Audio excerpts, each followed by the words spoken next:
পাশে একটি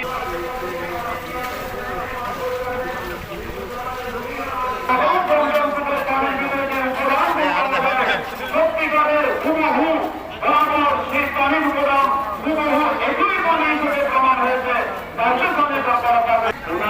সেই দিনের পানির সংস্কার রেখে দিলেন আল্লাহ। সেখানে একটি কূপ রেখে দিলে ইমাম হুজুর আল-হুসাইনের রওজায়ে পাকে খানায়ে কাবা এসেছে।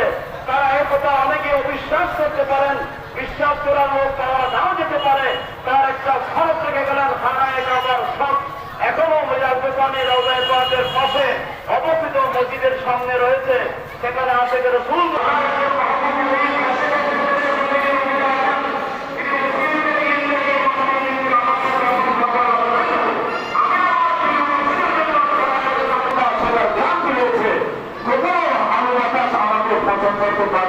আমি জীবিত থেকে যাবো মাটির উপরে গাছ থেকে যাবো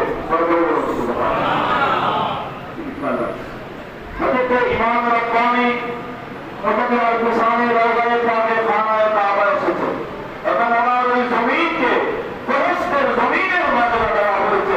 সেই মকান বলি আল্লাহ আমাদেরকে হিন্দুস্তানের জমিনে আল্লাহ আমাদেরকে দান করেছেন, ভারত মহাদেশে আমাদেরকে দান করেছেন।